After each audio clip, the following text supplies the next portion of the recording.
آپ جب چائے پہ بلاتے ہیں نا کسی کو، آپ چائے کے ساتھ یہ مختلف پکوڑے، سموسے اور ان تمام چیزوں کی بجائے فروٹ رکھ دیں، کیونکہ ہوتا کیا ہے کہ آپ کہیں سے کھانا کھایا، آپ کہہ رہے ہیں بھائی آپ کے کسی کے یہاں چائے پینی ہے، اچھا چائے 3 جگہ پینی ہے، آپ کو میں مشورہ دے رہا ہوں، اگر آپ چاہتے ہیں کہ آپ کا مہمان کچھ نہ کچھ کھا لے تو فروٹ اپنی جگہ خود بنا لیتا ہے،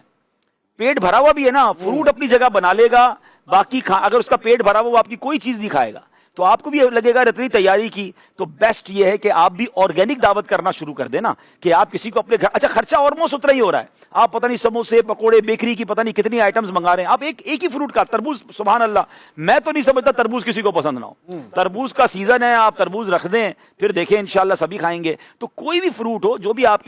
کی جو اس کو کہیں کہ جیب اجازت دے، ایک فروٹ ہو بے شک ہو وہ کاٹ کے رکھ دیں اور اس کے ساتھ آپ چائے پلا دیں، آپ دیکھیں گے کہ مہمان کچھ نہ کچھ فروٹ ضرور لے گا، لیکن بعض اوقات اتنی تیاری ہوتی، شرمندگی بھی ہوتی ہے عبد الواجد بھائی، یار انہوں نے اتنا تیار کیا ہے، اب ایک بندہ ہے نا بیکری کی آئٹم کھاتا ہے نہ جناب وہ فرائز کھاتا ہے اور اس کے سامنے اتنی چیزیں رکھ دی، پھر معذرت ہی کرنی پڑتی ہے، تو فروٹ ایک ایسی دعوت ہے،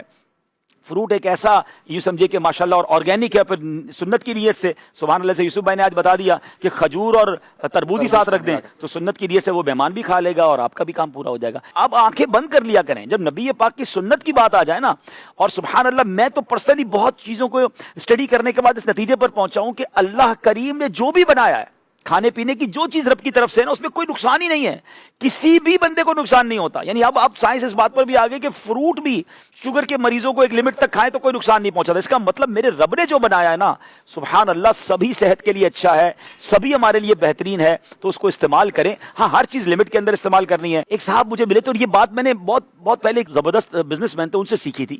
انہوں نے مجھے ایک جملہ کہا، وہ 60 ایئرس کے تھے اور اتنے فٹ تھے، میں حیران تھا، میں نے کہا آپ کی عمر 60 سال کیسے؟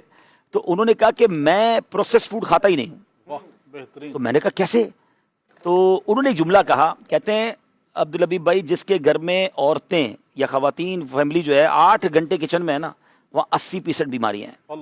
جس کے گھر میں روزانہ 6 گھنٹے چولہا جلتا ہے اس کے گھر میں 60% بیماریاں ہیں، 4 گھنٹے چلتا ہے 40% ہے، 2 گھنٹے چلتا ہے 20% ہے۔ میں نے کہا نہیں چلتا، فارمولا بنایا انہوں نے، تو کہتے نہیں چلتا، کہتے کوئی بیماری نہیں ہے۔ میں نے کہا آپ کیسی باتیں کر رہے ہو، گھر میں کھانا نہیں پکے گا؟ پھر انہوں نے کہا نبی پاک کے گھر میں کیا ہوتا تھا،